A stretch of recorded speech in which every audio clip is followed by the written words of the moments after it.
What's going on, guys? Welcome to another edition of D-Phrase Adventures.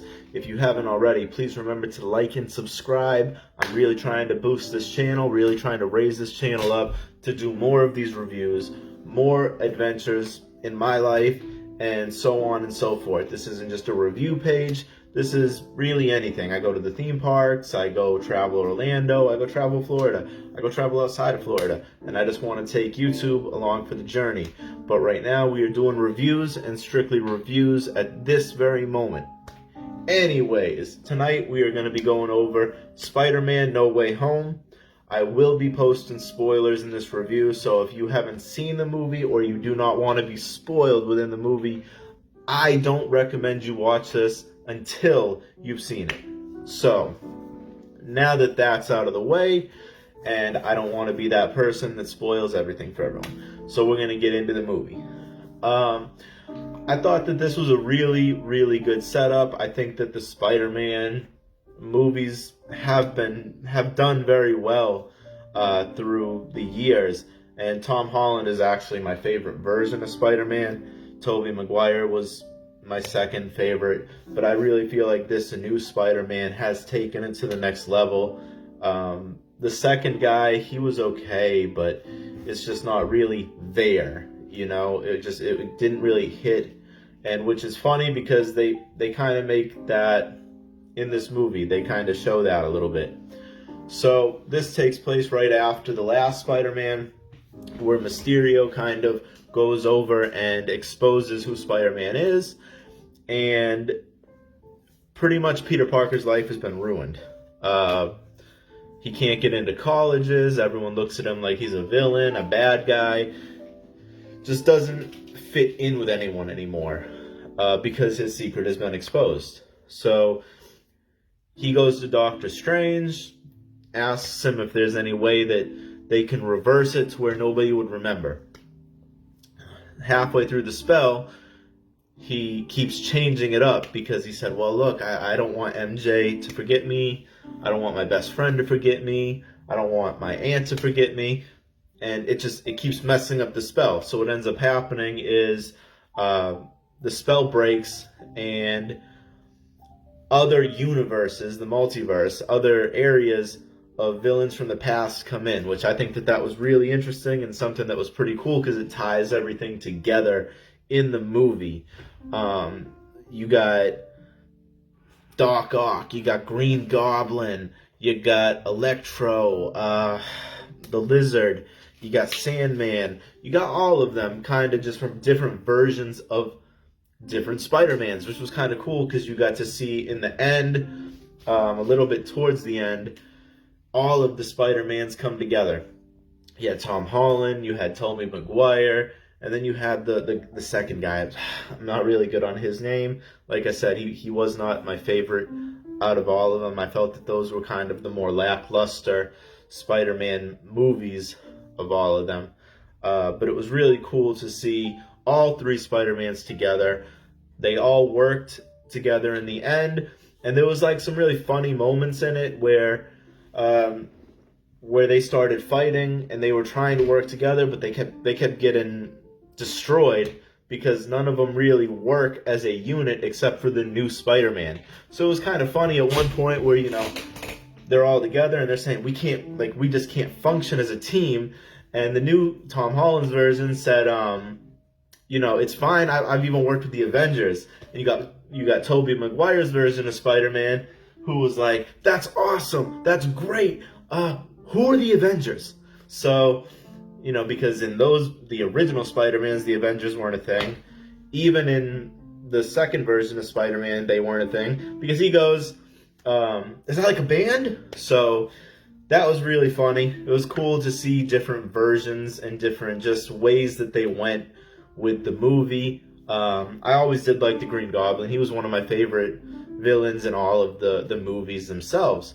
So with that being said, I was actually really excited to see that character back. Of course, Tobey Maguire, he played a great Spider-Man when he was around. I thought he did really good as well. He kind of had the older, they didn't make him young, which was great because I didn't I think that would have kind of spoiled it a little bit, because I mean the dude looks old in it, so you can't go and call this guy 16, 18, whatever he was in the originals. You can't call him that anymore. I mean, just look at him. So that was really cool, how they acknowledged that. And then the ending where, you had Spider-Man saying, look, in order to stop everything, Doctor Strange, you have to do this spell to make everyone forget. Now, I got a prediction. I'm going to wait for that prediction to be till the very end of this. Because I really do feel like there's a way that we can get back the people that he had to lose. Not of course, Aunt May is gone. She died in it because of the Green Goblin. But I think that there's a way that the others can kind of start to remember who Peter Parker was and who Spider-Man was. That was very sad with Aunt May. But every Spider-Man goes through some form of trauma. The original one was his uncle. And then the second Spider-Man was his girlfriend. So Aunt May was a kind of a twist to it that was sad. But, in a way it had to be done.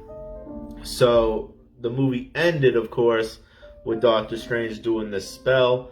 Everything's back to normal. Nobody knows who Spider-Man is. They send all of the people back to their universes or multiverses or whatever.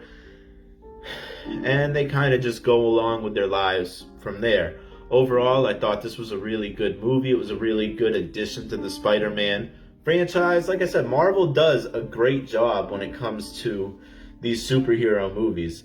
The post-credit scenes were pretty funny, one having to do with Venom.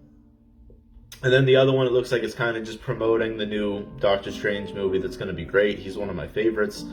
I love the way that they've made Doctor Strange in these movies. So, yeah, definitely go see it if you haven't seen it. I don't know why you're still watching this if you haven't seen it yet, because this contains some pretty big spoilers. And another thing, so this is my prediction that I wanted to wait for. So Doctor Strange erases everyone's memories in the universe or in the world, so no one really remembers who he is. However, I got this theory. Nick Fury is still not there. And they even said it halfway through the movie or at the beginning of the movie when Tom Holland's version of Peter Parker got brought in. And he said, no, I was working with Nick Fury. And they said, Nick Fury is not even on this planet right now. So, my theory in this is Nick Fury isn't there. So he didn't get cast with that. So I think in the future movies, if you got Tom Holland leading the charge, Nick Fury remembers who Spider-Man is, he remembers who Peter Parker is, and that's where he's going to go, and I think that's going to set up really good for a new movie in the future. I think that would be some pretty funny scenes. Nick Fury comes back, starts talking about Spider-Man. Everyone's like, what are you talking about? He goes to see the Tom Holland version. Tom Holland's like, how do you remember me? And we could just go from there. Anyways, that's my review. I hope everyone enjoyed this. This is one of my first reviews. Again, like and subscribe. I'd like to do more of these. I'm going to do all kinds of genres, from action to comedy to horror. And everyone be easy.